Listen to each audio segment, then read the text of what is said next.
Vaya, profe, ahorita está ya empezando a grabar.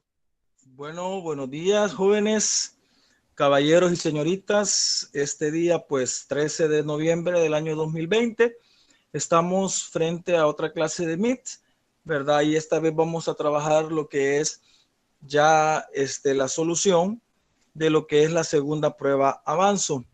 La segunda prueba avanzo, si usted se enfrentó a las dos que ya hicimos, esta llevaba un poquito más de dificultad, ¿verdad? De hecho que las preguntas llevaban un poquitito más de dificultad y pues eso con respecto a que no sabemos cómo va a ser la prueba, ¿verdad? Pero creo que estamos haciendo un buen trabajo.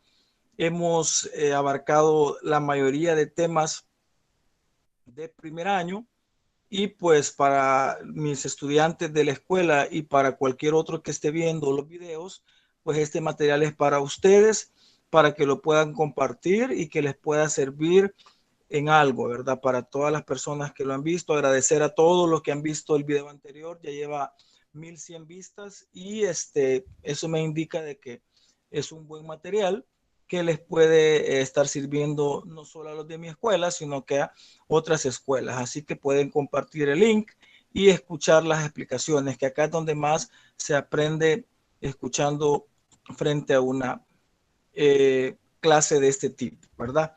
Bueno, ahí decía la segunda prueba avanzo, dice a continuación se le presentan 30 ítems de opción múltiple, seleccionar la respuesta correcta y colocarla en una hoja aparte. Eso decía la indicación para cada literal.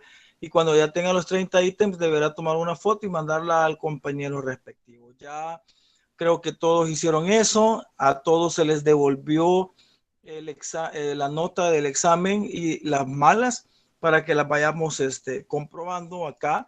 No somos máquinas, puede ser que haya algún error de una pregunta, pero igual es por la cantidad de procesamiento que lleva cada pregunta. Entonces, por ahí las disculpas del caso en algún momento, ¿verdad?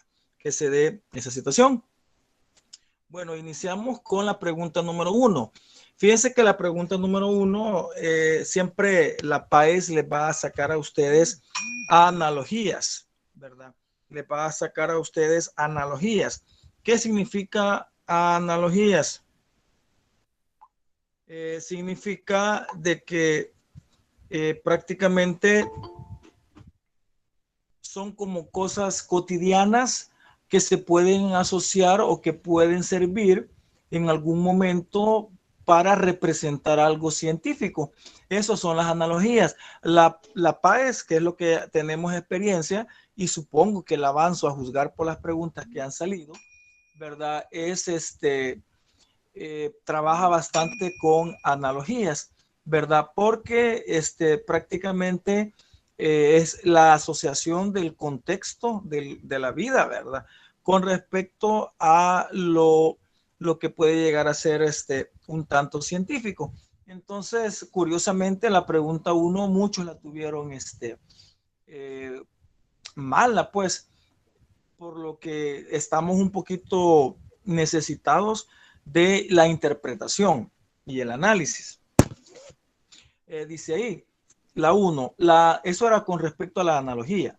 Dice ahí, la analogía siguiente, dos jóvenes calientan un balón de básquetbol antes del partido y están lanzándose la pelota uno al otro. Podría asociarse con el enlace de tipo.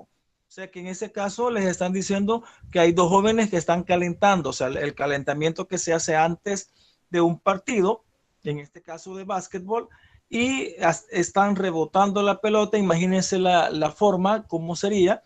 Están rebotando la pelota y al final pues lo que se da en ese caso es que la rebotan y la van pasando a su otro compañero.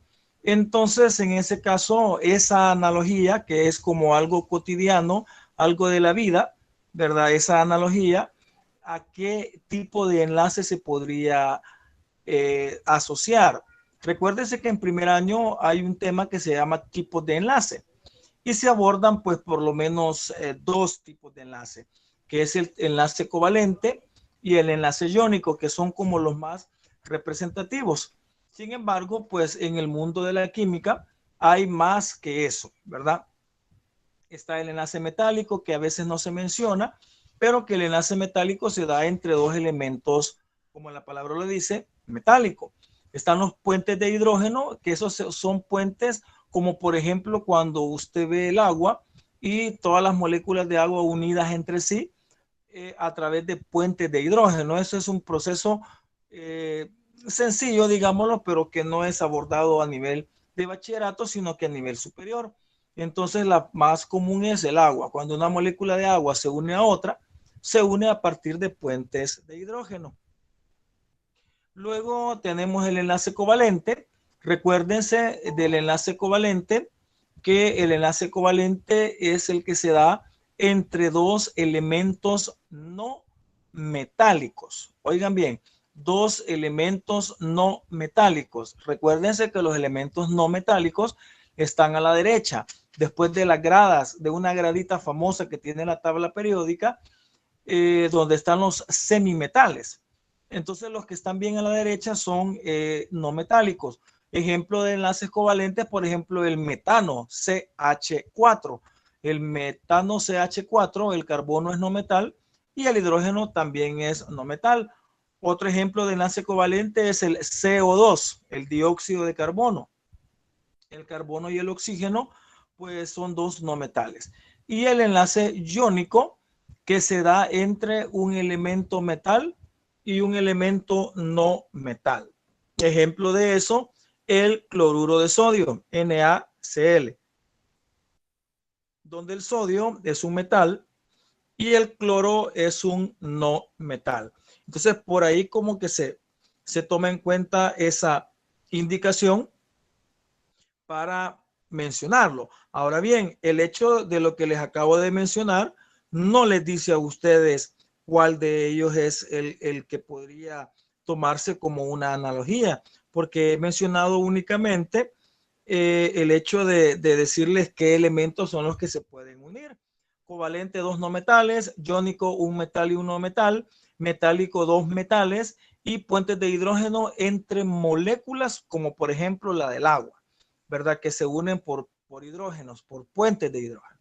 Ahora bien, ¿cuál de estos cuatro enlaces es el que al final representa a la analogía de los dos jóvenes calentando y tirándose la pelota uno al otro? Lo único que puedo mencionarles, o lo que ustedes pueden interpretar, es que la pelota viene haciendo las veces de un electrón. Y ese es el electrón el que está pasándose uno al otro. O sea, un jugador cuando le lanza la pelota al otro jugador, es como que el jugador fuera un elemento y él le soltó, digamos así, o dejó ir un electrón. Y el otro jugador, que va a ser el otro elemento, es el que recibió o atrajo prácticamente la pelota hacia sí. Entonces, ¿cuál de los cuatro enlaces es el que tiene ganancia o pérdida de electrones? Acá es cuando uno se va más a la profundidad, en este caso. Y con respecto a eso, muchos puede ser que ya se recuerden, pero no. De los cuatro enlaces, el covalente y el iónico, uno de los dos gana y pierde electrones. Y eso es por las diferencias de electronegatividad. Y el otro, solamente la electronegatividad es menor entre ellos porque está más cercano. Entonces al final no le alcanza al enlace ese para arrancarle un electrón al otro, sino que lo que hacen es compartirlo. Entonces un enlace es compartido y el otro enlace es ganado y perdido de electrones. Es ese el que queremos nosotros en ese caso saber cuál es. Y en ese caso el enlace donde un elemento pierde o cede un electrón y el otro gana o acepta un electrón es el enlace iónico. O sea, en este caso la opción de la 1 era literal B. El enlace iónico, un elemento pierde un electrón o más y el otro gana un electrón o más. Quien pierde, pierde el metal. Quien gana, gana el no metal.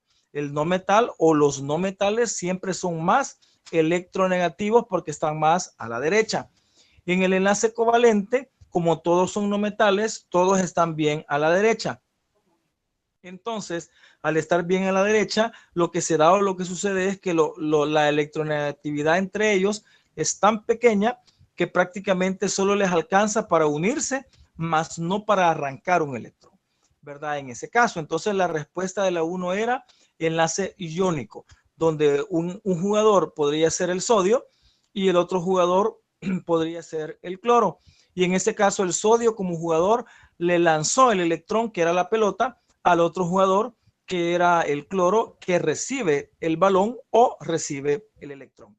Entonces, ese concepto de analogía es lo que quiero que comprendamos, ¿verdad? Porque al final, prácticamente es lo que debemos de interpretar. Y luego, pues, comprender los tipos de enlace, pues, que acá se están mencionando. Bueno, vamos a ir un poco más rápido. ¿Cuál, dice la 2, cuál de los siguientes lanzamientos se puede considerar en dos dimensiones? Recuérdese que cuando vemos tipos de movimiento, podemos mencionar o podemos interpretar de que hay movimientos en la naturaleza que son unidimensionales y hay movimientos en donde lo que se trabaja es dos dimensiones, ¿verdad? Entonces ahí es de interpretar prácticamente cuál es el tipo de lanzamiento que se considera en dos dimensiones. Y tenemos las opciones: lanzar una bala al aire verticalmente. B, dejar caer un ladrillo desde un cuarto piso. C, un tren en MERU, significa un tren en movimiento rectilíneo uniforme. D, el lanzamiento de una pelota de básquetbol al aro. Tal parece que había comido yo básquetbol esos días que me agarró de poner el básquetbol en la 1 y en la 2. Entonces, prácticamente, si usted analiza y si usted recuerda los tipos de movimiento, lo voy a mencionar ahorita, hay al menos 6 o 7 tipos de movimiento. Está el movimiento rectilíneo uniforme. Ese va en línea recta sobre el eje X. Eso es difícil porque las calles o lo que sea no tiene rectitud completamente, sino que hay curvas, por lo que es un movimiento ideal. Está el movimiento rectilíneo uniformemente acelerado. Recuérdense que de esto les pueden preguntar. Es siempre rectilíneo, pero en este caso aparece lo que es la aceleración. O sea, el móvil, que es el objeto en movimiento, va adquiriendo en cada segundo un aumento de velocidad, por lo que la variación de la velocidad es llamado aceleración. Luego tenemos la caída libre, ¿verdad? Que es cuando alguien se pone en lo alto de un edificio y libremente deja caer una piedra. La caída libre puede ser con velocidad inicial y sin velocidad inicial. Con velocidad inicial es si usted agarra una piedra y arriba la lanza hacia abajo, la lanza con una velocidad inicial, no cero. Y otra es solo soltar, en ese caso, una piedra. Entonces, en uno lleva velocidad y en el otro no lleva velocidad. El cuarto movimiento es el tiro vertical, que es que usted se ponga desde el suelo, por ejemplo, con una pistola hacia arriba y lanza la bala, ¿verdad? O una pelota o una piedra, pero que sea vertical completamente. Es difícil porque casi siempre hace una parábola, pero digamos que se puede dar. Ese sería el cuarto tipo de movimiento. De ahí está el lanzamiento horizontal.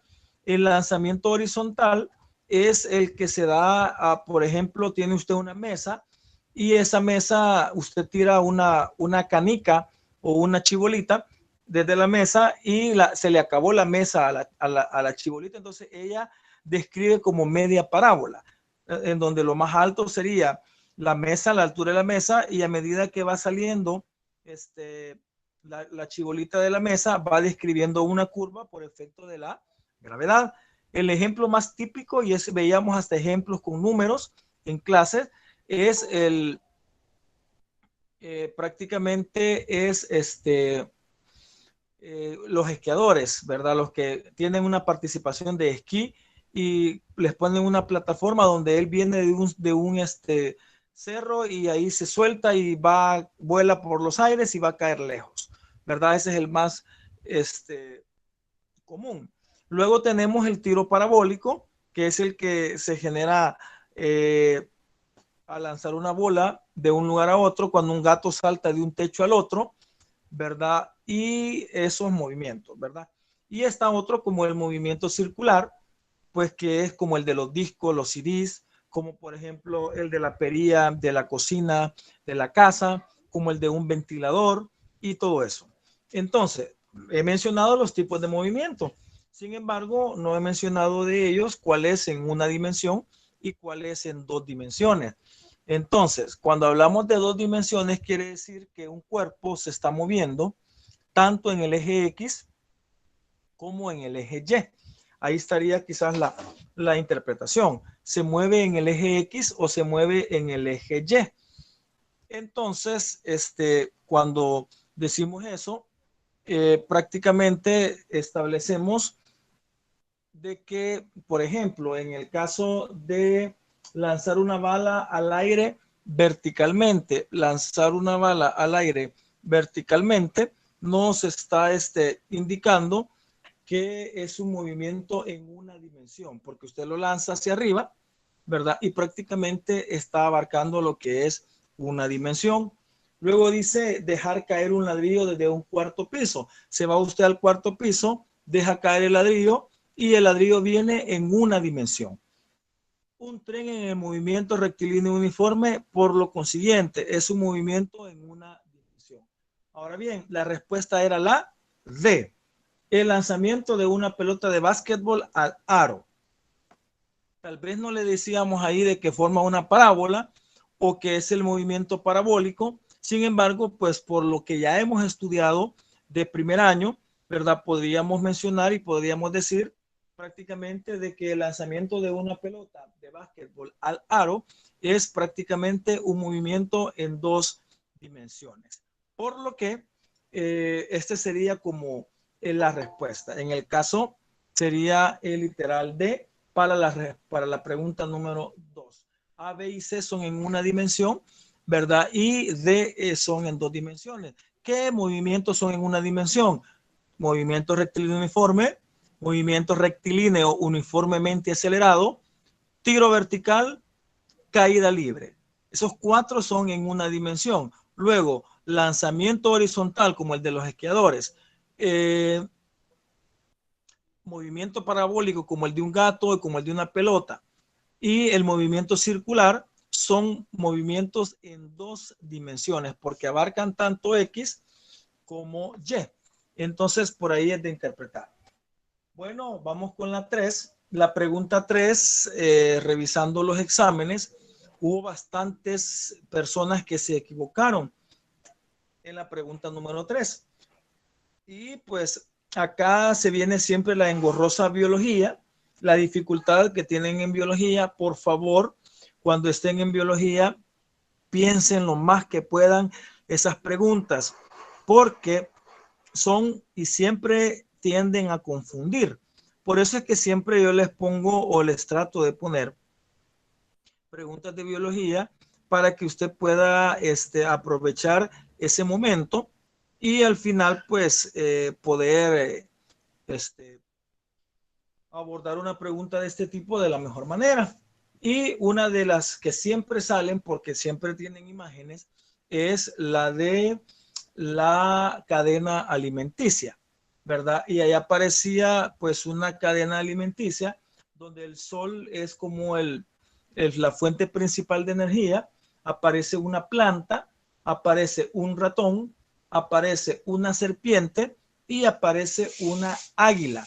Yo con 2 alumnos o 3 estuve hablando sobre esta pregunta, ¿verdad? Antes de este día y he logrado notar, óigame bien, he logrado notar de que ustedes creen que pueden llegar a pensar de que un organismo o un ser vivo únicamente en una cadena alimenticia puede ser este, un eslabón nada más en la cadena alimenticia, pero no es así.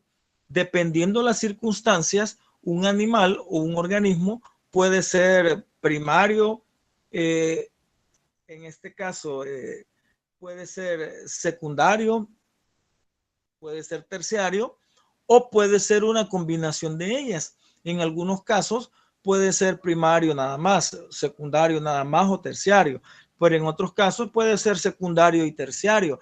Esa es la concepción que no hemos tenido para responder esta pregunta, porque decía, observe la cadena alimenticia siguiente y elija el literal que describa correctamente a quién, al águila. Entonces la pregunta era, ¿el águila se considera un consumidor secundario y terciario? B, el águila se considera un consumidor primario y terciario. C, el águila se considera un consumidor secundario. D, el águila se considera un consumidor terciario. La mayoría, se lo digo porque tengo los papeles, la mayoría y la gran mayoría puso la C, que el águila es un consumidor secundario. Y tiene razón, es un consumidor secundario, el águila, pero vamos a fijarnos siempre en la imagen, porque usted va a responder siempre en función de las imágenes. La prueba PAES y la prueba Avanzo, ya estuve también analizando eso, les tira imágenes, muchas imágenes. Entonces siempre es como que la imagen la que le va a dar la interpretación. Ahora bien, vea y note, y tuvo que haberse fijado usted, no sé si ven el cursor, tuvo que haberse fijado usted de que hay dos flechas, esta y esta, miren, o sea que en algún momento el águila se puede comer al ratón que ha comido planta, pero también hay un momento en que el águila comió serpiente y la serpiente había comido ratón y el ratón comió planta.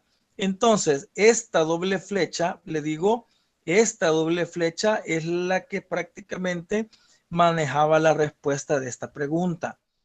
Entonces, con solo ver que el águila tenía dos flechas, íbamos a considerar de que el águila podía interpretarse que podía servir en ese caso de dos maneras.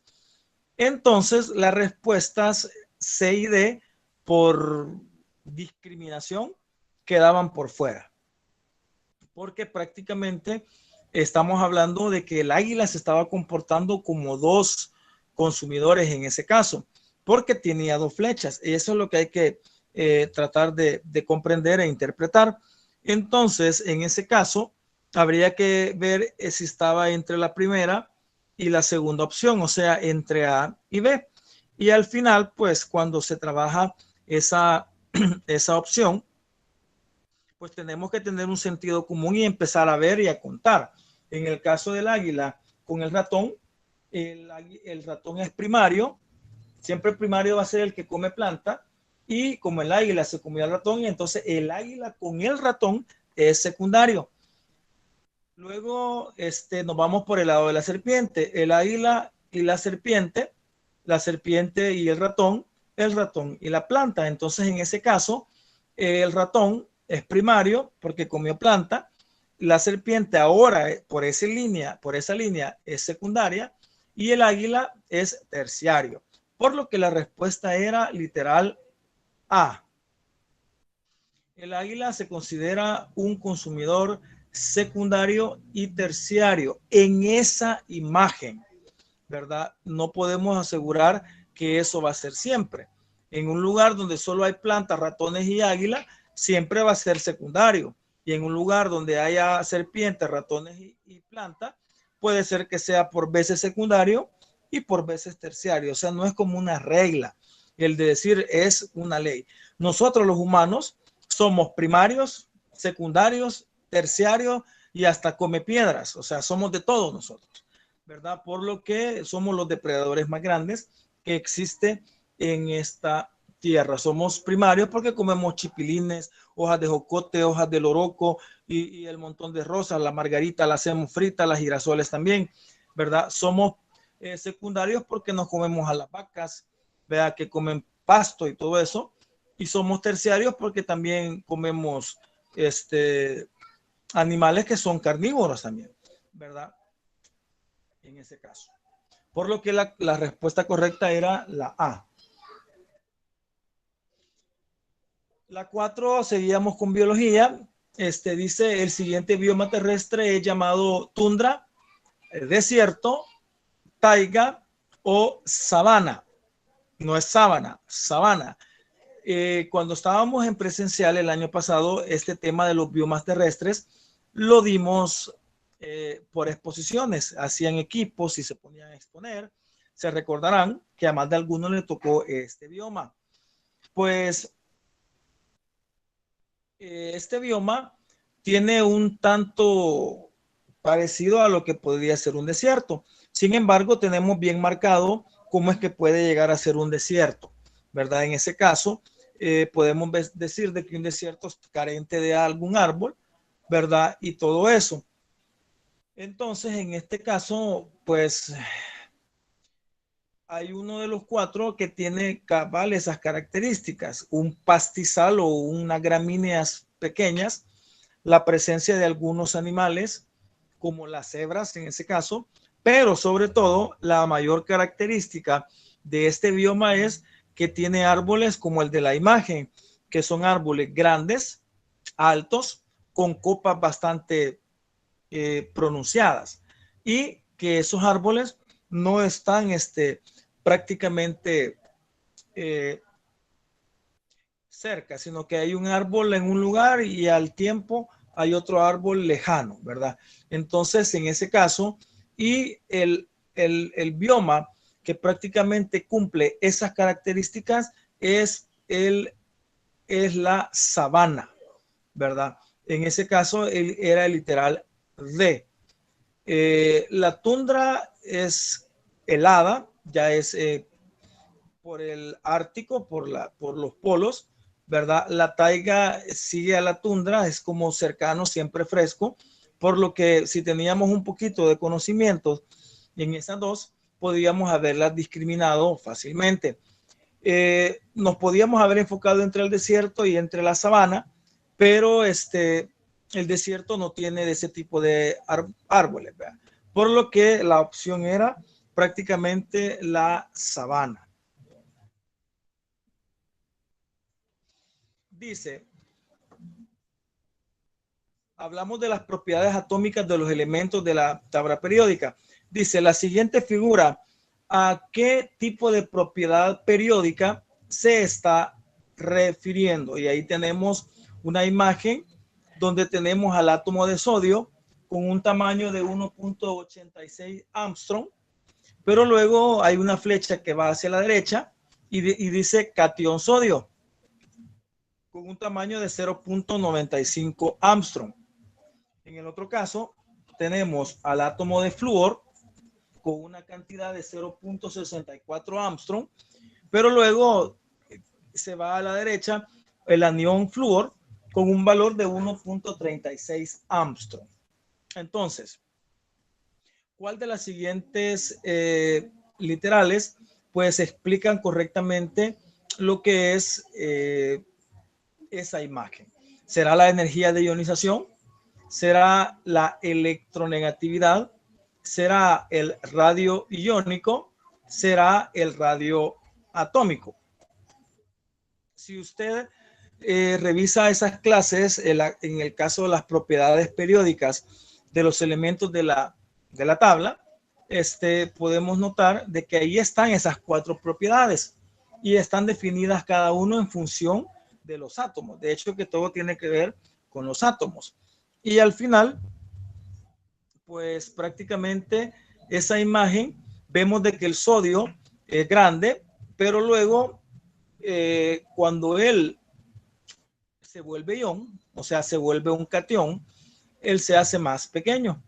Y en el caso del flúor, cuando está en su forma de átomo neutro, tiene un tamaño, pero cuando se crece, tiene otro tamaño más grande. Por lo que en ese caso, la izquierda tiene átomos neutros y la derecha tiene iones, tanto catión como anión. Recuerden que el catión es cuando pierde electrones, en el caso del sodio, ya lo dijimos anteriormente, era un metal, y cuando gana electrones, es prácticamente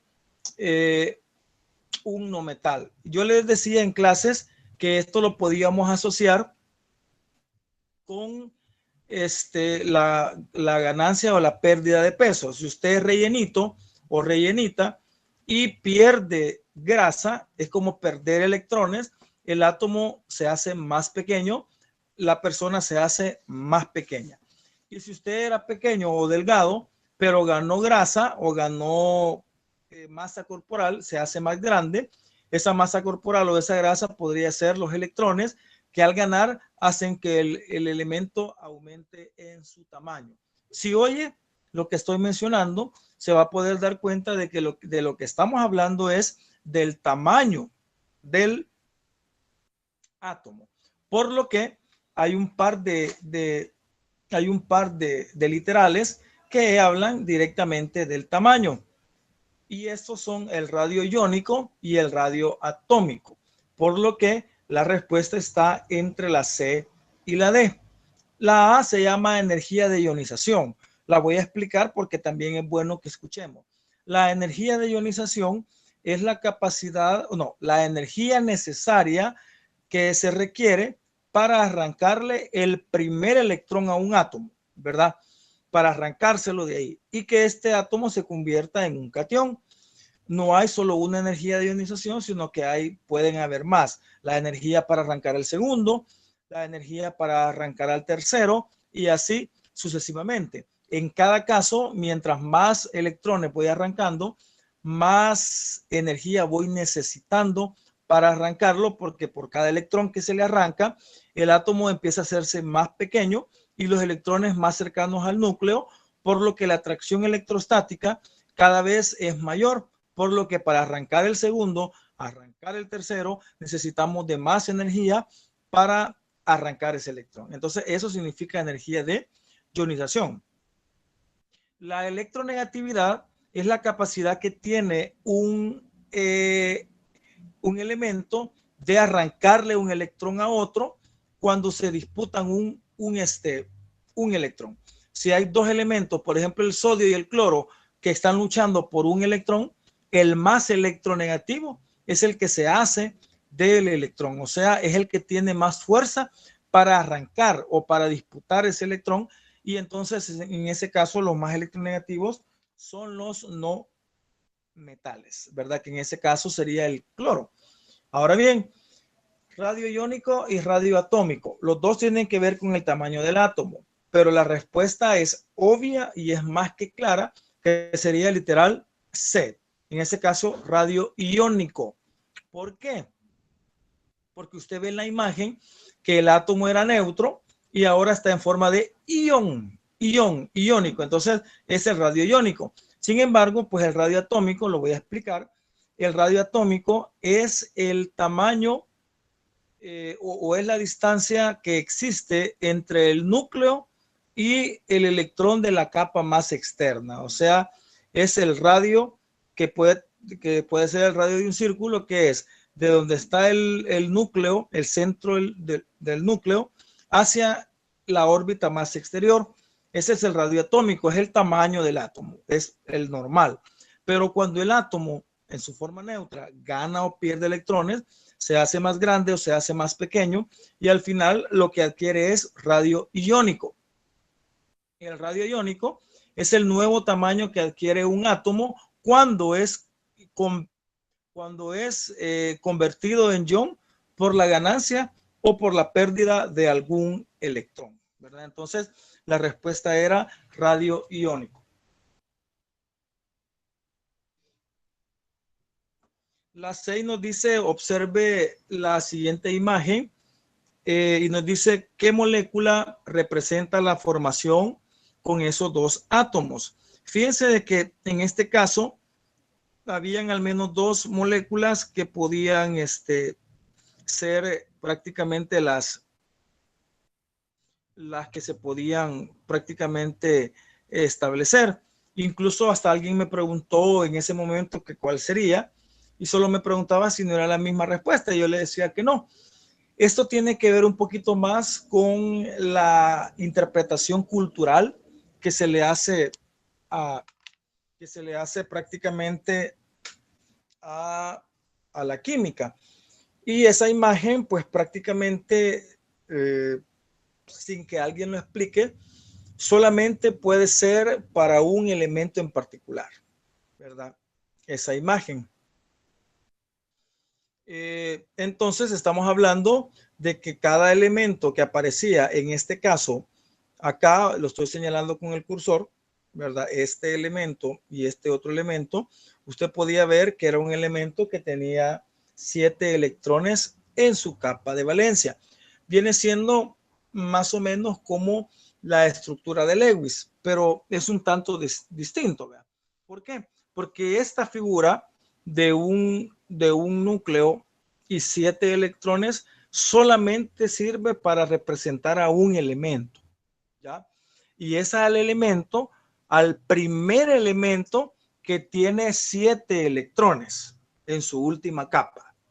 Y el primer elemento que tiene 7 electrones en su última capa es ¿cuál?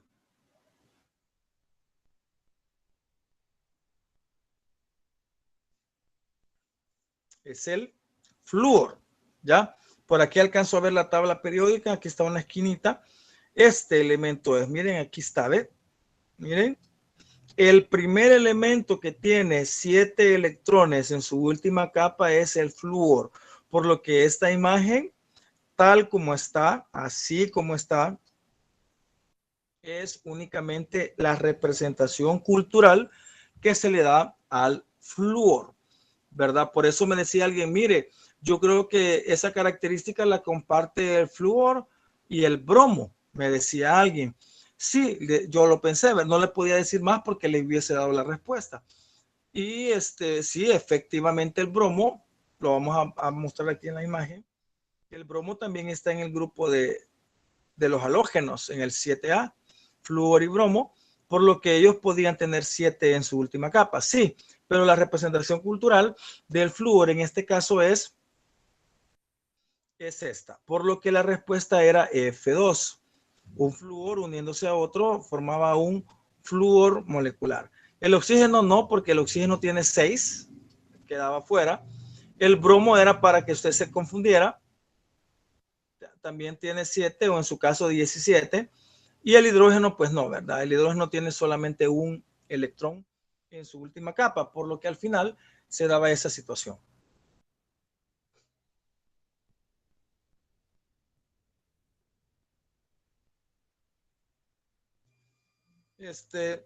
Dice ahí,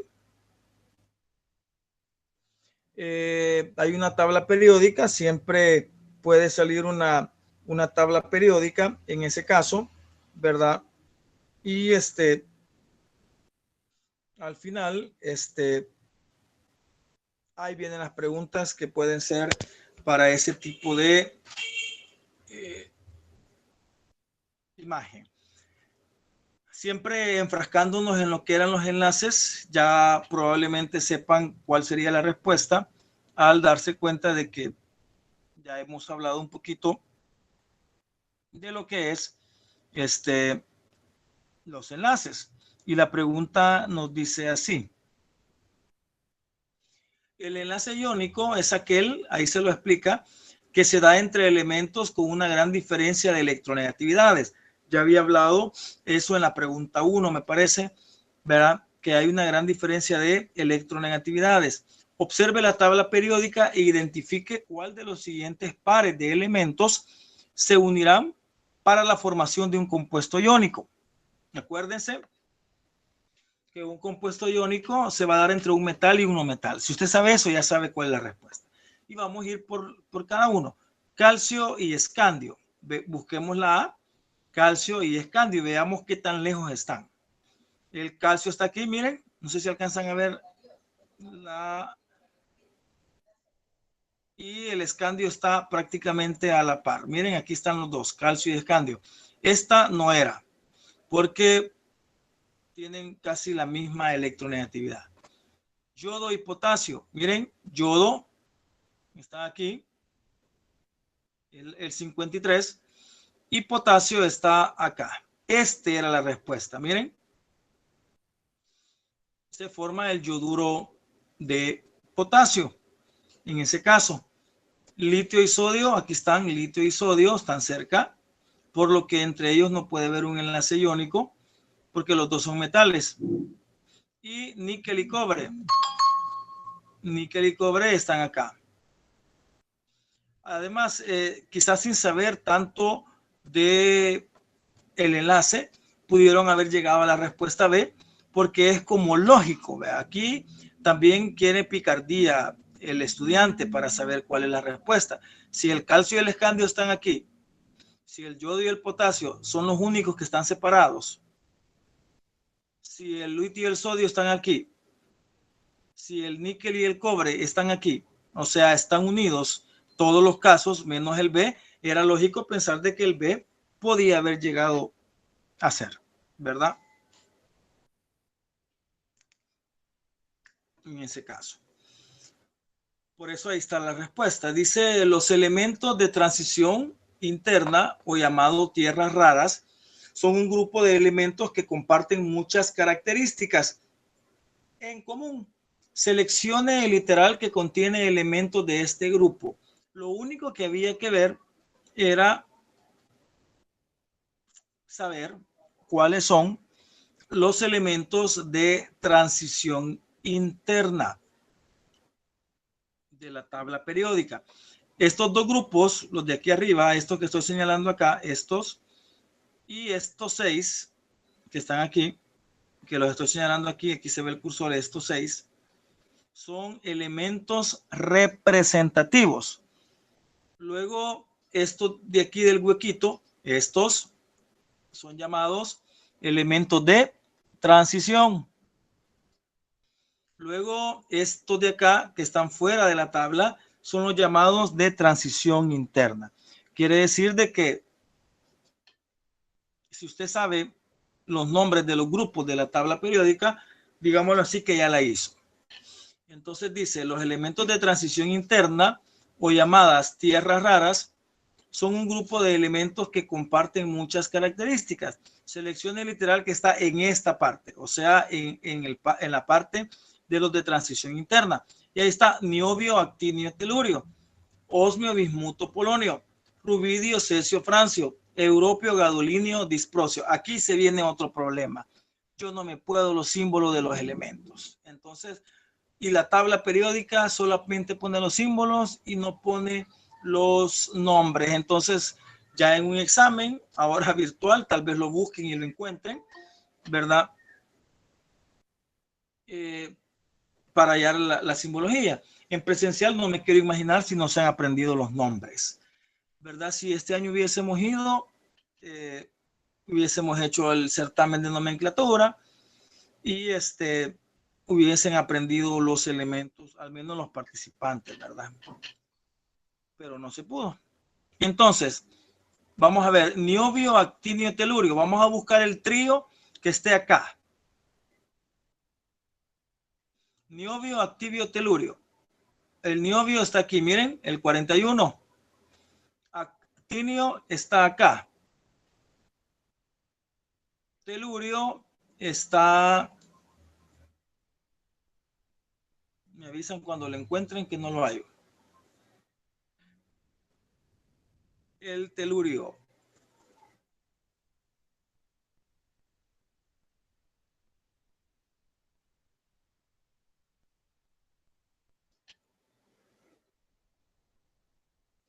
Nadie lo encontró porque yo no lo encuentro. Hay que tomar en cuenta otra cosa también, jovencitos. Vean que los grupos de los elementos de transición, pues prácticamente son 14 elementos, por lo que muchas veces podemos creer, eso lo quería mencionar, que el lantano, que es el 57, y el actinio, que es el 89, no son elementos de transición, por lo que no lo vamos a ubicar en este grupo, sino que estos dos que estoy seleccionando aquí, estos dos son de este espacio. Ya hay el telurio, aquí está, miren, es el 52, por lo que no era el A. B, osmio, bismuto, polonio. El osmio está aquí, no es, con solo ver, no es bismuto, polonio, nada que ver. Rubidio, cesio, francio. Rubidio está aquí, cesio, francio, tampoco, miren, por lo que tuvo que ser el europeo, el gadolinio y el disprocio. El europeo es este, el gadolinio es este y el disprocio es este, ¿verdad? En ese caso, los tres elementos son prácticamente elementos de este grupo. La respuesta era literal D, ¿verdad? En ese caso. Ahora dice ahí, ¿cuál de los siguientes elementos tiene un mayor tamaño atómico? Aquí también íbamos a usar lo que es la tabla periódica. El tamaño atómico tiene que ver con eso, con qué tan grande es un elemento con respecto al otro. Todos son pequeños, eso no se discute, pero al ser pequeños, prácticamente entre ellos hay unos más grandes y hay otros más pequeños, ¿verdad? Por lo que vamos a buscar de estos cuál es el tamaño atómico. Recuérdense que el tamaño atómico tiene que ver con una característica que es hacia dónde se hace más grande y hacia dónde se hace más pequeño. Esas propiedades repásenlas, por favor, porque muchas veces les pueden preguntar del tamaño, bueno, que es virtual, ¿verdad? Pero igual háganlo por el tiempo. Y hacia dónde crecen, hacia dónde son más grandes. Dice que el tamaño atómico aumenta hacia abajo y aumenta hacia la izquierda. O sea que mientras más abajo esté y mientras más a la izquierda esté, es más grande. Por eso vamos a ver el tuxteno, es el 74, es no sé si alcanzo a ver aquí con la pantalla. El tuxteno es el 74, aquí lo acabo de señalar. El vanadio es el 23, aquí está. Miren, tuxteno, vanadio, el que esté más abajo va ganando el tuxteno. Luego va el cromo, vanadio, tuxteno, cromo, vanadio, tuxteno. ¿Cuál va ganando? El tuxteno. Niobio, aquí está. Miren, cromo, vanadio, niobio, tuxteno. Cromo, vanadio, niobio, tuxteno. ¿Cuál es más grande? El tuxteno, por lo que la respuesta era literal A en ese caso. Así es como lo deben de interpretar en el caso de los conocimientos que se tienen ya de ese tema. Vean. Seguimos. En el modelo de ADN existen 4 bases nitrogenadas que unen las 2 hebras que lo forman. Las bases nitrogenadas entonces se unen de la siguiente manera. Aquí esta pregunta o se la sabe o no se la sabe. Aquí no hay otra forma de que usted lo explique o lo mencione. Acá o se la sabe o no se la sabe. Entonces acá no voy a mencionar más, solo que esta es una molécula del ADN. Si les apareciera solo una hebra, no es ADN, es ARN. Y las graditas de la escalera de caracol están formadas por las bases nitrogenadas adenina, guanina, citosina, timina en el caso del ADN y uracilo en el caso del ARN.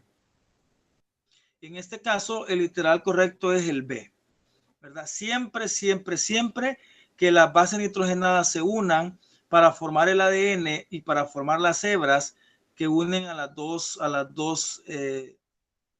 formas que se han dado ahí, siempre vamos a observar o darnos cuenta que la adenina se va a unir con la timina y la guanina con la citosina. En ese caso, la 10.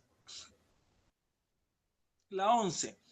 La opción que representa un ejemplo de una adaptación de tipo morfológica que han desarrollado algunas especies para sobrevivir en su medio es el cortejo de los machos en la época de apareamiento, el desarrollo alcanzado por las branquias al utilizar el oxígeno disuelto en el agua, el tipo de dientes según la dieta alimenticia de diferentes especies y la reducción del agua y minerales en la transpiración vegetal. Rápidamente voy a hablar de las tres adaptaciones más comunes, que sería la adaptación morfológica, la adaptación fisiológica y la adaptación de comportamiento o etológica. La morfológica es cuando a un cuerpo, a un individuo, le cambia la forma para aprender algo, para aprender a defenderse, para aprender a encontrar comida o para sobrevivir. Le cambió la forma externa. La adaptación fisiológica se da cuando lo que se adapta del cuerpo humano o animal son alguna forma interna, ¿verdad? Alguna forma como algún órgano o algo que se adapta para poder sobrevivir. En ese caso sería fisiológica.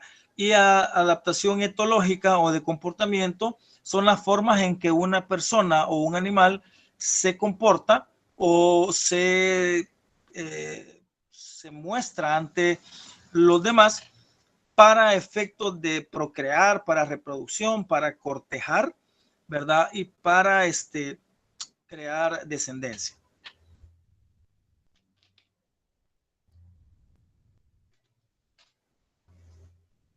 En este caso, decimos el cortejo de los machos, esa es adaptación etológica. El desarrollo alcanzado por las branquias al utilizar oxígeno del agua es fisiológico.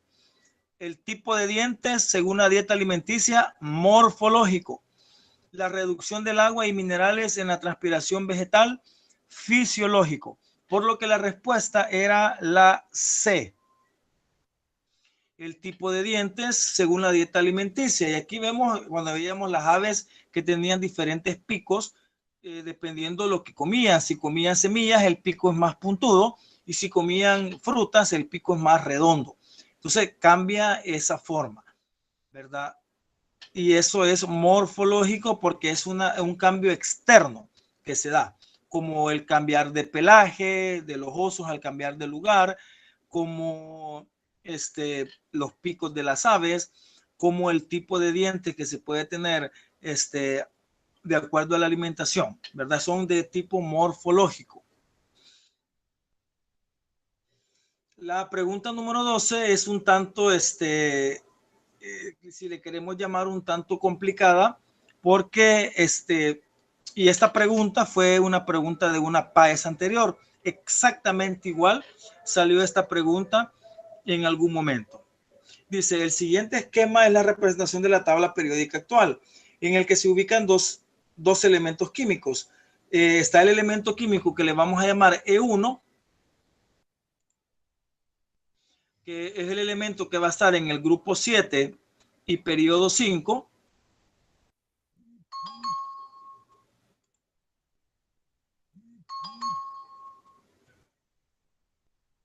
Vamos a ver si puedo hacer esto.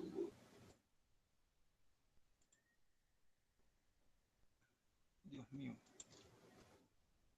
Solo quiero llevar el puntito por ahí.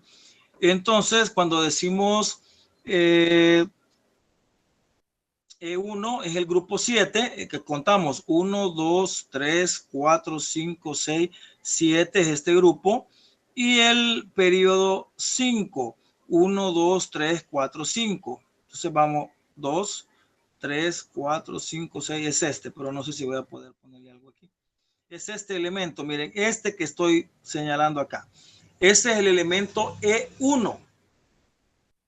que está en el grupo 7, cuéntenlo, está en el 1, 2, 3, 4, 5, 6, 7, y está en el periodo 5, 1, 2, 3, 4, 5, hacia abajo. Y el elemento 2 es el E2, que está en el grupo 5, periodo 4. Traten de memorizar ese puntito que no hay como poner. Entonces decimos grupo 5, periodo 4. Periodo 4 sería este. Grupo 5 sería 2, 3, 4, 5. Sería este elemento más está este y está este. Este y este. ¿Bien? Este es uno, es el E1 y este es el E2. Traten de abarcar.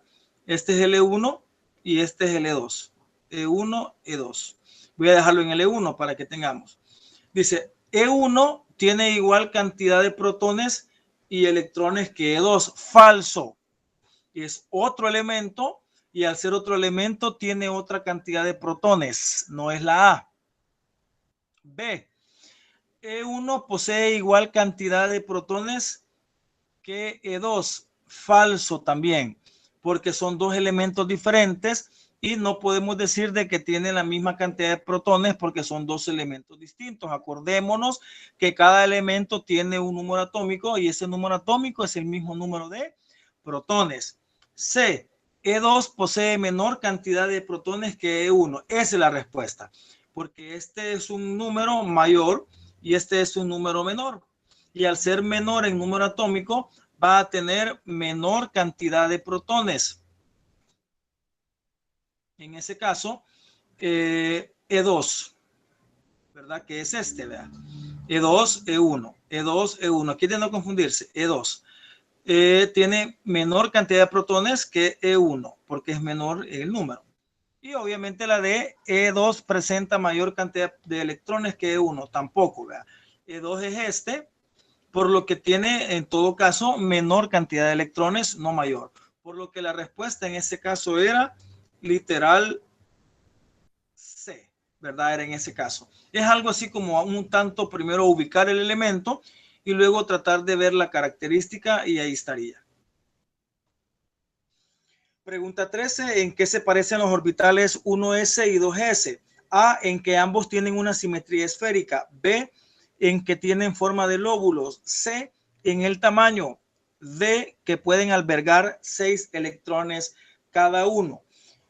Vaya, acá está en que usted se acuerde de los orbitales. Los orbitales S son esféricos. Los orbitales P son lóbulos. Los orbitales D son doble lóbulo. Y los F son multilóbulos, ¿verdad? Entonces, la respuesta en ese caso va orientada a la esfera. Y en ese caso, el literal correcto es el literal A. Se parecen en que ambos son esféricos. Exacto, son esféricos. El 1S es una esfera pequeña y el 2S es una esfera grande, pero siempre esfera. ¿Verdad? La B no era porque dicen que tiene forma de lóbulos. Forma de lóbulos tiene el 2P, el 3P y el 4P.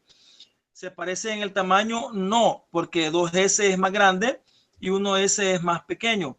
¿Que pueden albergarse electrones? No. S puede albergar un máximo de 2 electrones.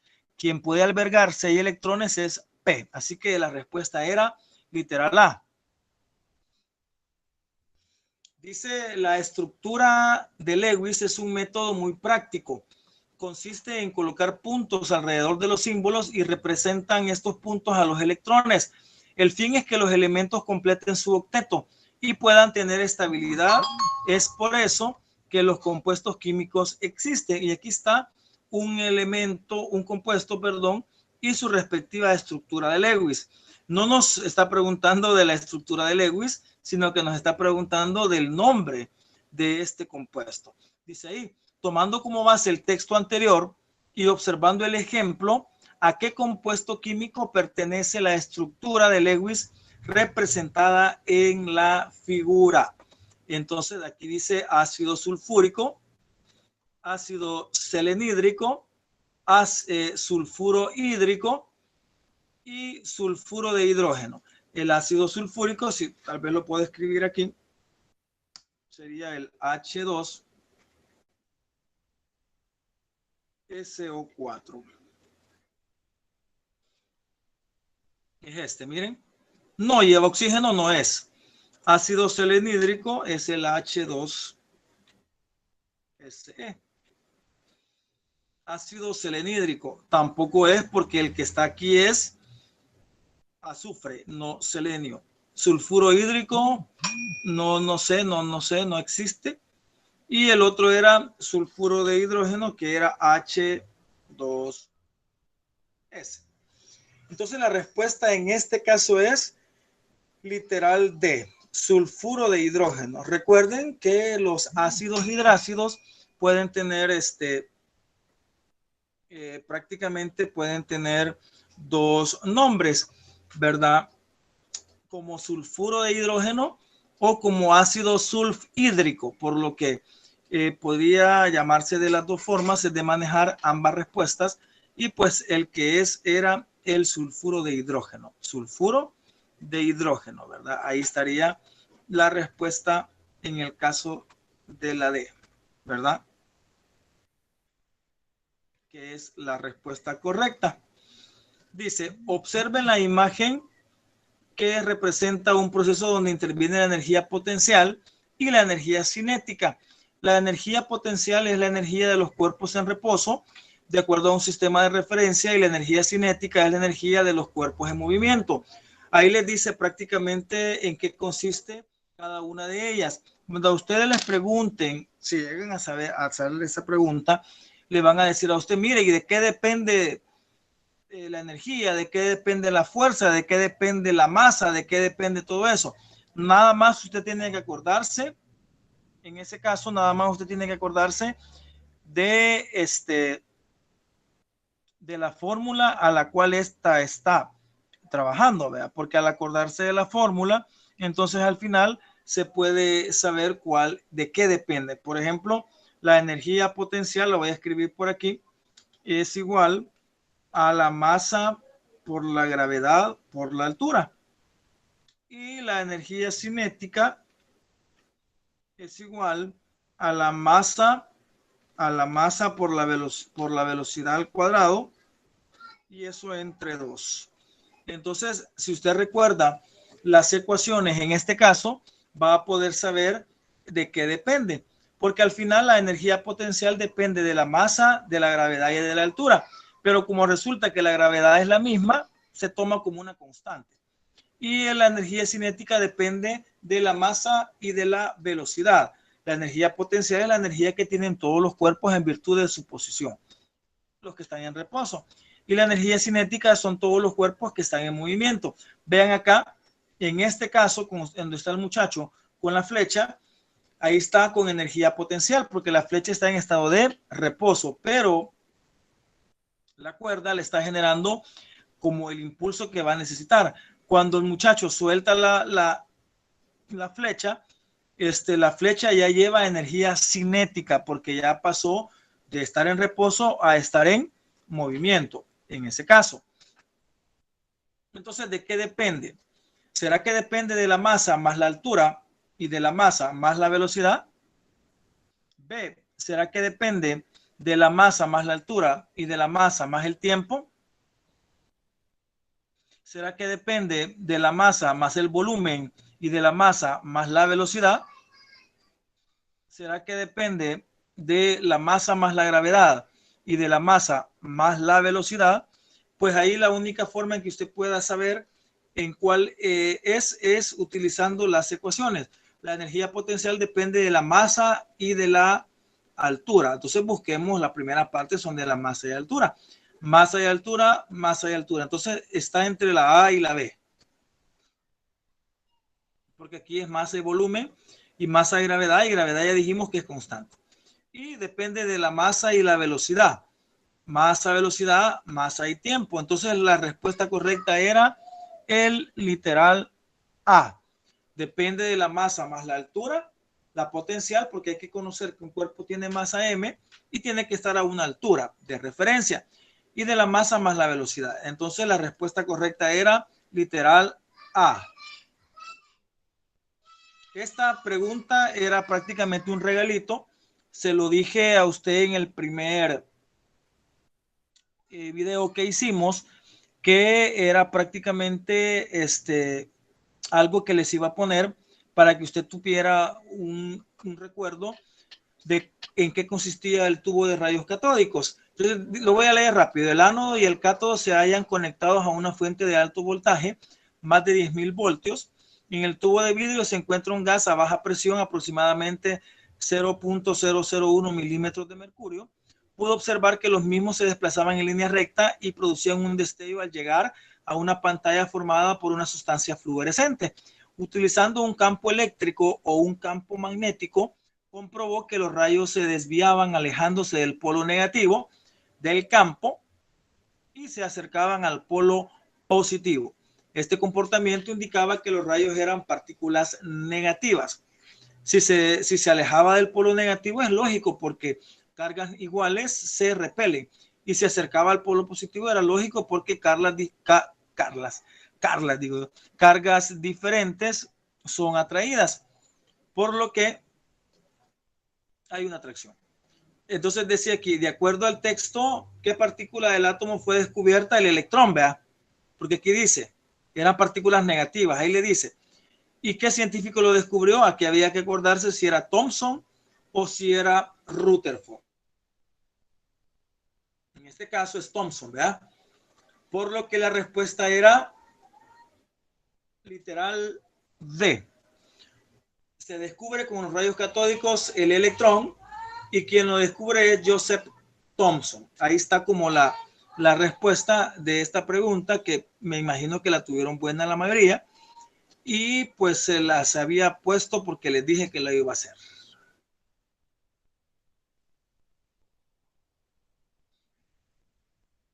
Dice, la máxima cantidad de masa de un balón de fútbol, según la FIFA, es de 453 gramos, que era 0.453 kilogramos.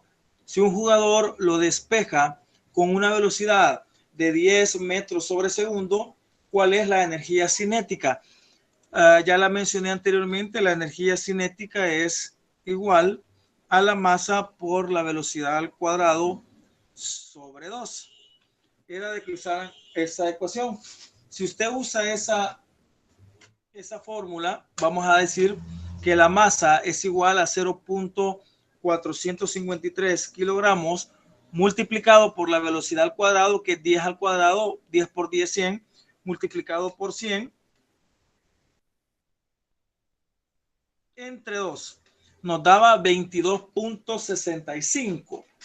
Acá la respuesta podía ser la A o podía ser la D. En ese caso, porque ambas daban 22.65. Resulta que la energía se expresa en joules. Así que yo acá cometí un pequeñísimo error humano, que era poner Newton. Solo un estudiante me habló y me escribió y me puso, profe, se equivocó en esto, ¿verdad? Yo le dije, sí, ¿verdad? Pero por lógica podíamos, ya lo acabo de arreglar ahorita, es joules, era la D, ¿verdad? Y ahorita lo arreglo.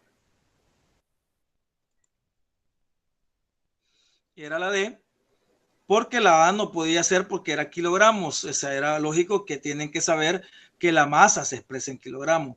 En todo caso, Newton podía ser esa, porque prácticamente era como la unidad combinada que resultaba en ese caso. Entonces era la D. Si usted hace la operación, pues le da 22.65 kilogramos, sería por metro cuadrado sobre segundo al cuadrado.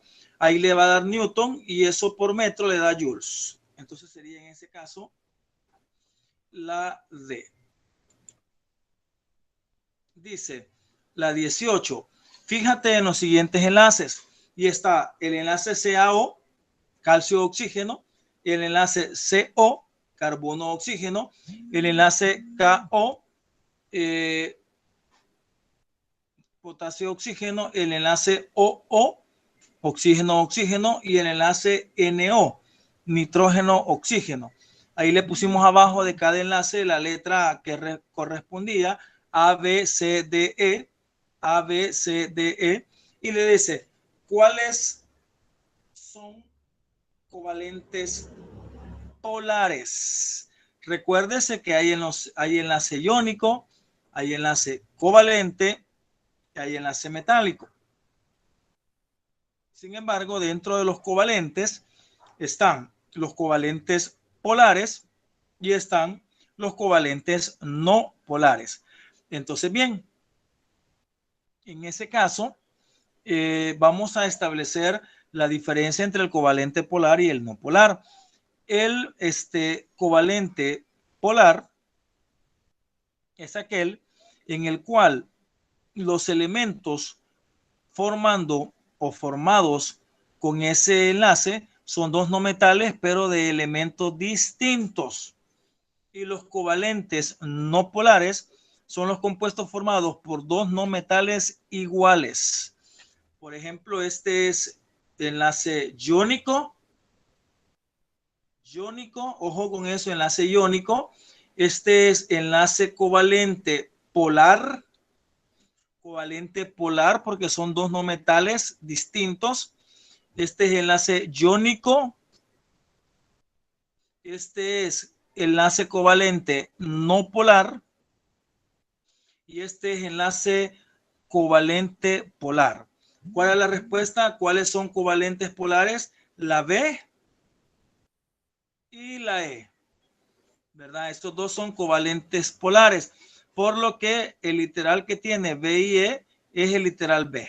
Entonces la respuesta correcta en la 18 era la B. Siempre le gusta bastante a los de la tabla periódica hablar de los tipos de sangre. María tiene un tipo de sangre A negativo.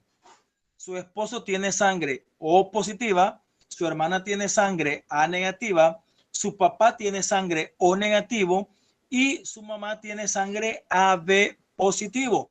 Observe la tabla y seleccione la respuesta. Ahí necesita la tal María necesita una donación, ¿verdad?, de sangre. Entonces la María, en este caso, va a poder recibir del marido, de la hermana tóxica o del papá, ¿verdad? En ese caso nos ubicamos como receptor, porque acá María va a ser la receptora, o sea, la que va a recibir. Y el marido, la tóxica y el papá van a ser los donantes en ese caso, ¿verdad? Se ubican acá y la María se ubica acá, ¿verdad? Entonces dice, como la María es A negativo, nos ubicamos en que María es esta, miren. Y acá vamos a decir, María es A negativo, lo voy a dejar cabal aquí donde está María, ahí. María es A negativo. Ahí rapidito usted va a ver la fila de María y donde haya puntito o gotita roja, son prácticamente los que le pueden donar. A María le puede donar O negativo, miren, le puede donar O negativo y le pueden donar su misma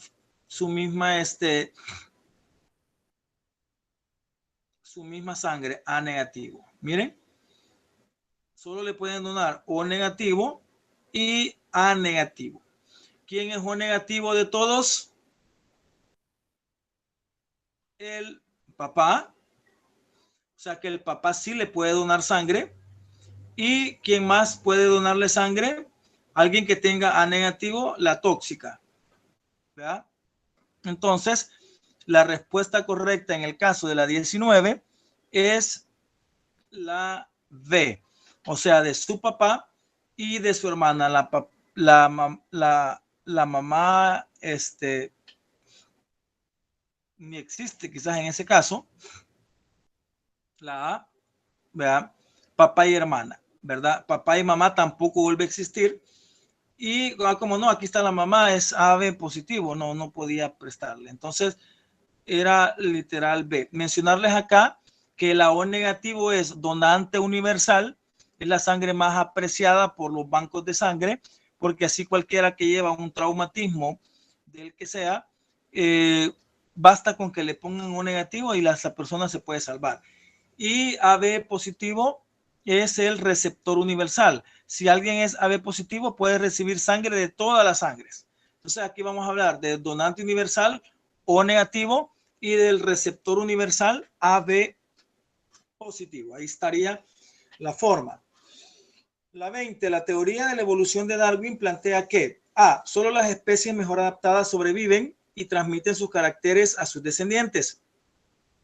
B, los seres vivos poseen una capacidad innata de luchar frente al medio ambiente.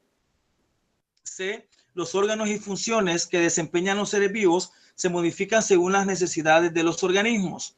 D, las modificaciones anatómicas y fisiológicas se transmiten a las generaciones sucesivas. Acá pues se tiene que hablar de la teoría de la evolución. Allá al principio del cuaderno de biología de primer año pueden ir y leer sobre este tema.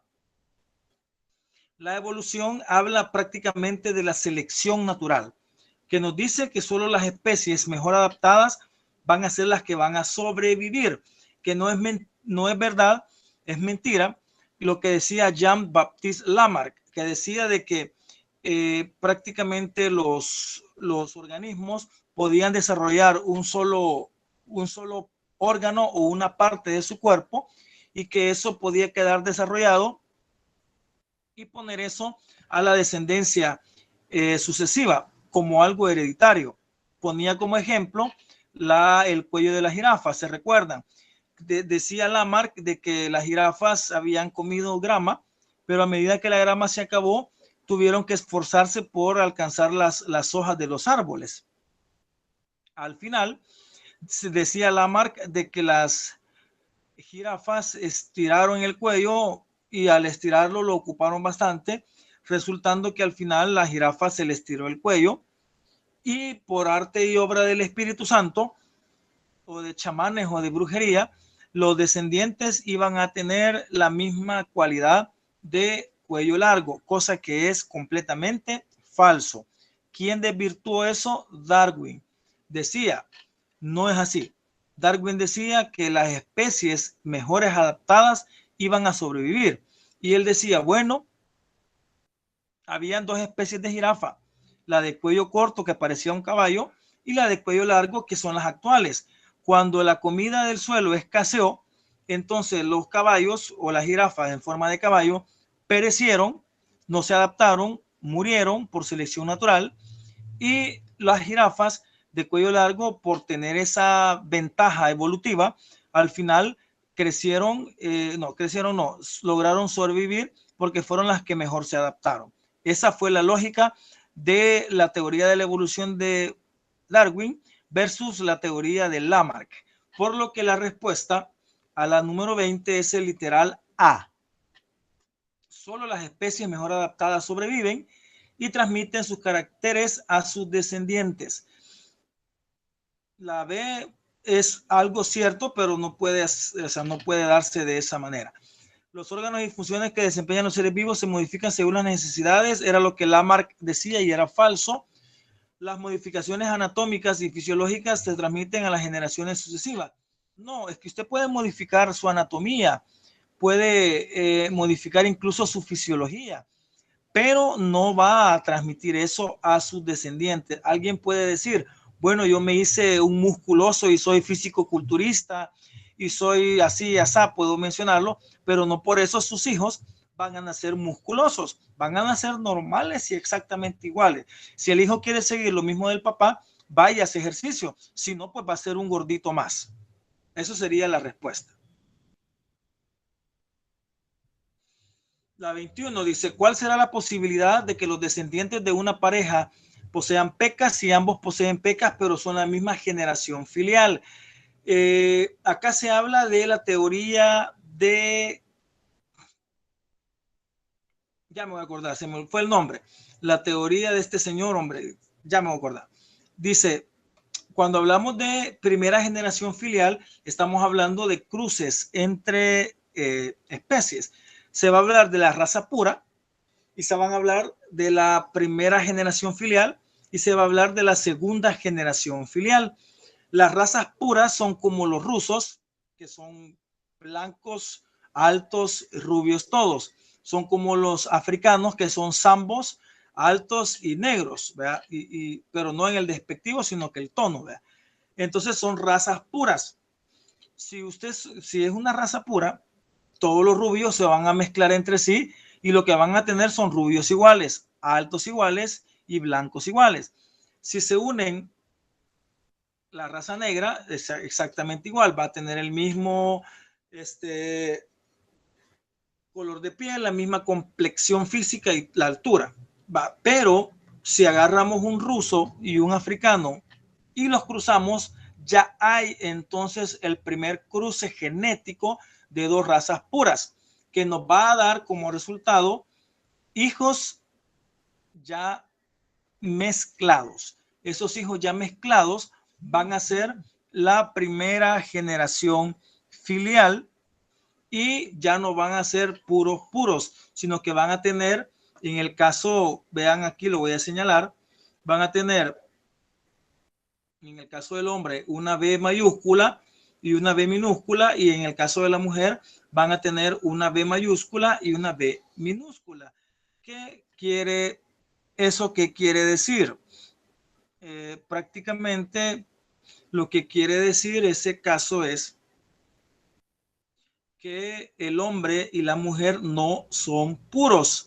Si fueran puros, ambos tuvieran las B mayúsculas, porque es una convención que se ha usado, ¿verdad? En el caso, la B y la B. Y en este caso no están de esa manera, ¿verdad? Por lo que el hombre y la mujer son prácticamente ya cruzados, digamos así. Entonces dice, ¿cuál será la posibilidad de que los descendientes de una pareja posean pecas? Si ambos poseen pecas, pero son la primera generación filial. Tiene pecas, pero no es puro. Tiene pecas, pero no es puro. Entonces se hace algo que se llama un cuadro de Punnett. Se le pone algo que es un cuadro de Punnett, ¿verdad? Y en ese caso, ese cuadro de Punnett se va a colocar así. El hombre se pone en el eje X, digamos, en una columna la B mayúscula y en la otra columna la B minúscula, y en el caso de la mujer se pone en el eje Y, en una B mayúscula y una B minúscula, en ese caso. Y se empiezan a hacer los cruces. La B mayúscula coincidiendo con la B mayúscula van a darnos a uno puro. Miren, este va a ser puro porque tiene las dos B mayúsculas. Luego la B esta con la B de la mujer minúscula me va a dar un cruzado. La mujer con la B, en el caso de la columna 2, la B minúscula con la B mayúscula nos va a dar otra B y B no puro. Y en el caso de la B mayúscula y la B minúscula nos va a dar prácticamente dos B minúsculas. Por lo que las respuestas son, ninguno de los cuatro poseerá pecas, uno poseerá pecas y tres no poseerán pecas. Los cuatro van a poseer pecas y uno no poseerá pecas y tres sí poseerán pecas. Entonces la respuesta después del análisis que acabamos de hacer es el literal D. ¿Ya? Uno no poseerá pecas y tres poseerán pecas. ¿Quiénes van a poseer pecas? Serían estos tres. Donde usted observe la letra B,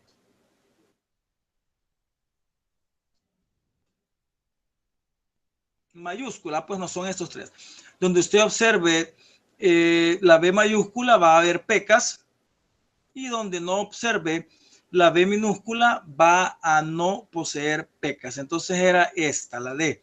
1 va a poseer pecas y 3 no lo van a poseer, ¿verdad? En este caso,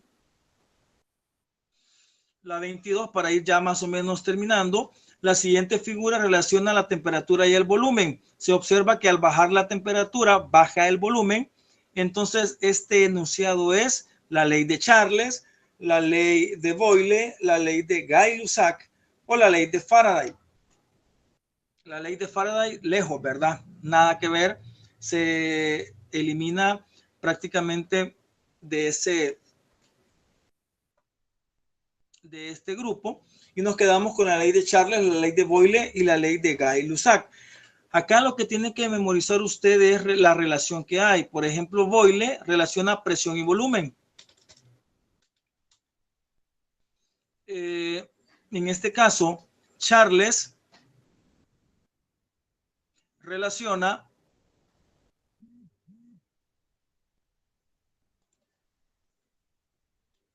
volumen y temperatura.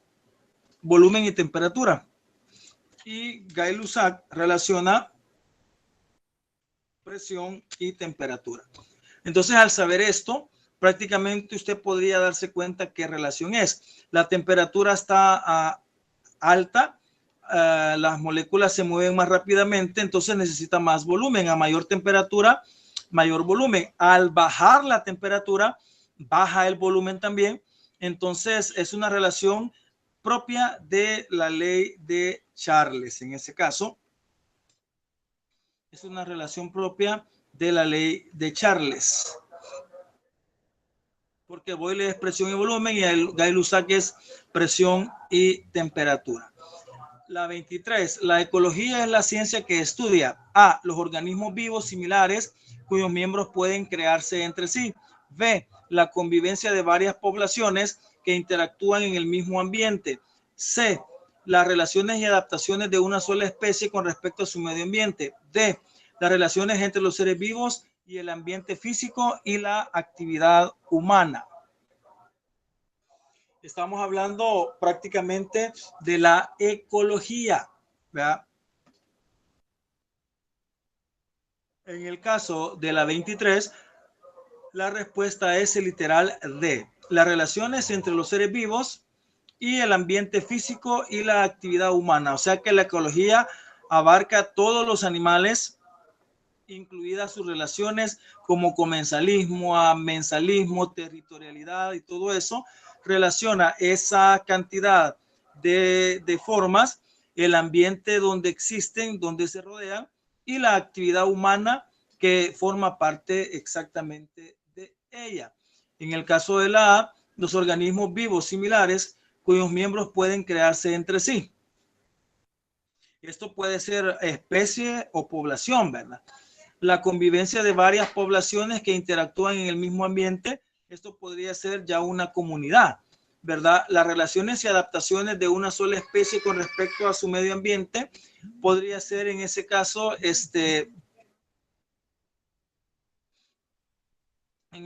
las relaciones y adaptaciones de una sola especie con respecto a su medio ambiente, estamos hablando de que eso podría ser únicamente un ecosistema, ¿verdad?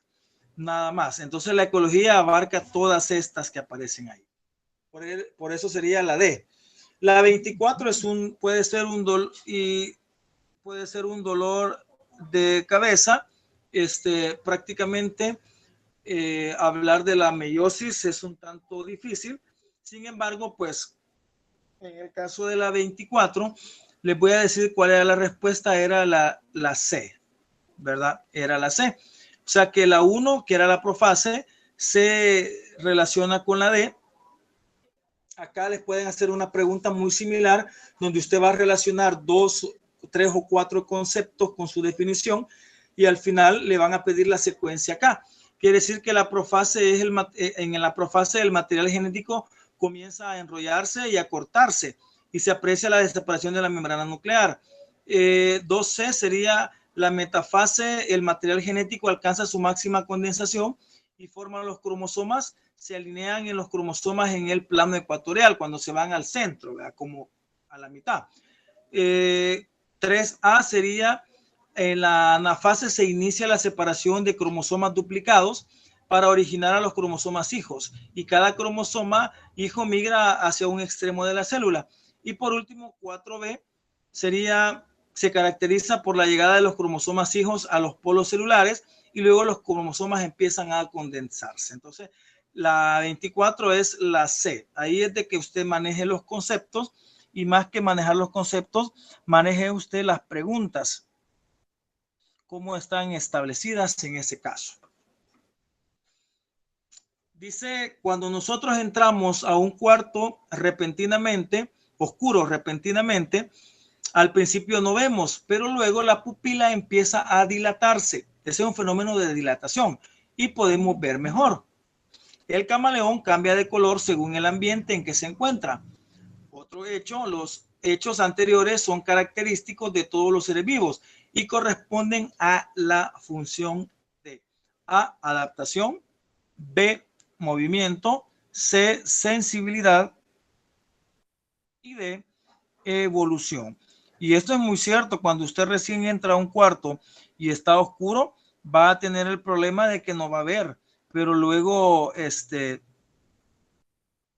de unos segundos va a ver, aunque sea en penumbras, o sea, sombras, pero ve. Entonces, este proceso es un proceso de adaptación. Sí tiene que ver lo que es la sensibilidad. Pero prácticamente no es un común término muy acuñado a este tipo de situación, sino que es la adaptación. Nos adaptamos al oscuro, ya vemos. El camaleón, de acuerdo a las amenazas, ha sido una evolución adaptativa la que tiene el camaleón, por lo que alcanza lo que es la adaptación. Dice, ¿cuál de estas afirmaciones es la correcta para las sales binarias? Sales binarias. A, los hidruros poseen el grupo funcional OH. B, se componen de la unión de un metal y un no metal. C, se componen de la unión de un hidrógeno y un no metal. D, se componen de la unión de un hidrógeno y un no metal. Acá lo único que hay que saber es cuáles son las sales. Lo había mencionado al principio, las sales se dan entre un metal y un no metal, por lo que la respuesta es el literal, en este caso es el literal B. La A dice, ¿los hidruros poseen el grupo funcional OH? No, los que poseen el grupo funcional OH son los hidróxidos. La B, que la respuesta correcta, un metal y un no metal forman una sal binaria. La C, se componen de la unión de un hidrógeno y un metal. En ese caso, lo que se forma en la C es un hidruro metálico, como el hidruro de sodio, el hidruro de potasio.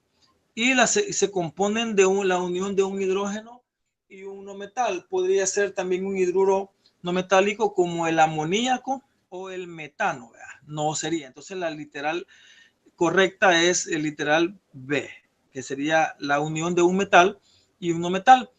Seleccione el literal que contenga en ese orden respectivamente un ácido, una sal y una base. Un ácido va a empezar con H. Una sal es un metal y un no metal.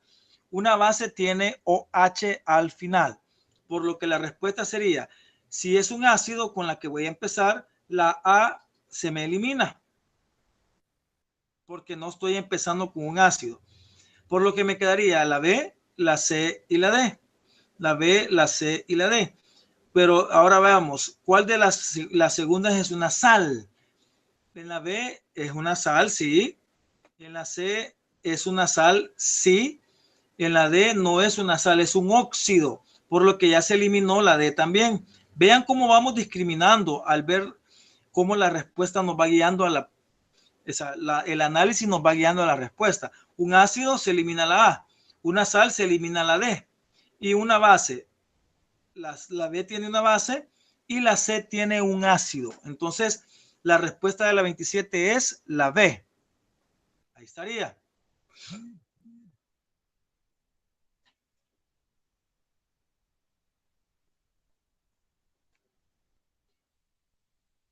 28.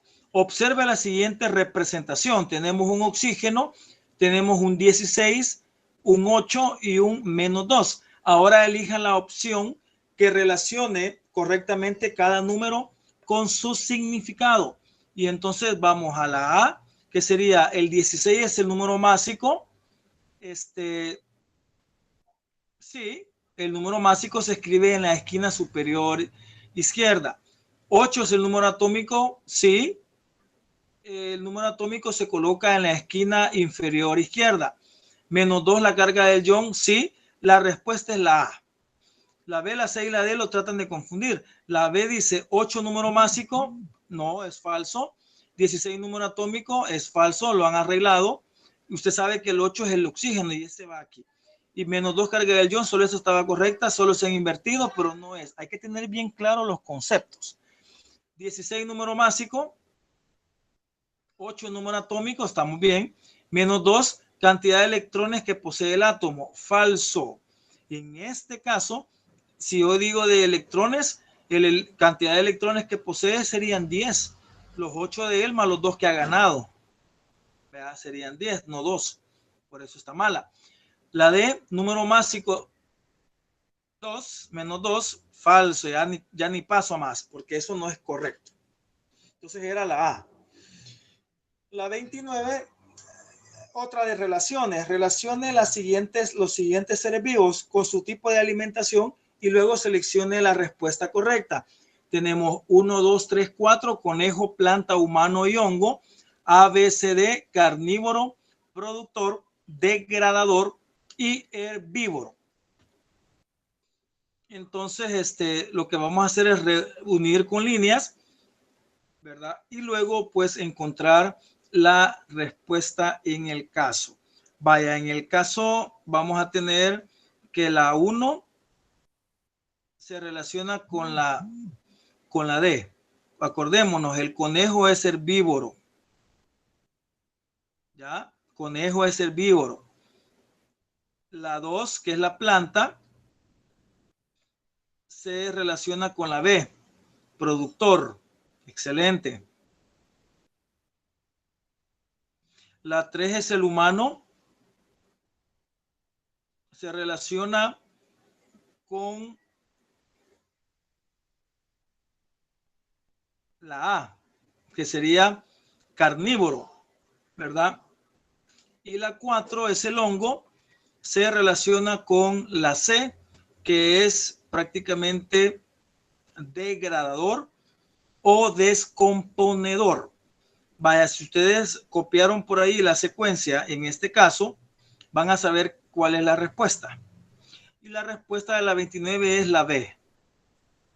1D, 2B, 3A, humano carnívoro, 4C, hongo degradador. La 29. Para finalizar, la 30 puede ser que les pregunten algo de los materiales de laboratorio, aunque quedamos a deber en ese aspecto, pero algo debemos de saber. A continuación, observará unos materiales de uso frecuente en el laboratorio. Seleccione el literal que los nombre en orden de izquierda a derecha, de izquierda a derecha. El de la izquierda se llama vaso de precipitado. El segundo es matraz Erlenmeyer. El tercero es matraz fondo redondo. Y el cuarto es probeta. ¿Cuál es la respuesta? Es el literal B en ese caso, ¿verdad? Con esto pues finalizamos lo que es ya la jornada del día de hoy. Acá pues repasen también los materiales de laboratorio y pues metámosle con todo a esta parte. Y pues alguna pregunta que tengan, alguna cosita que me quieran mencionar. Y si no, pues yo voy a detener ya lo que es la grabación. Nada más decirles que me siento muy contento, me siento muy complacido con las personas que están. Yo sé que tienen mucho que hacer, ahorita, por eso no se conectaron varios, pero la cantidad de personas que se han conectado, pues me alegra mucho. Y pues sabemos que estamos grabando la reunión y pues la vamos a subir a YouTube, y yo otro momento les hago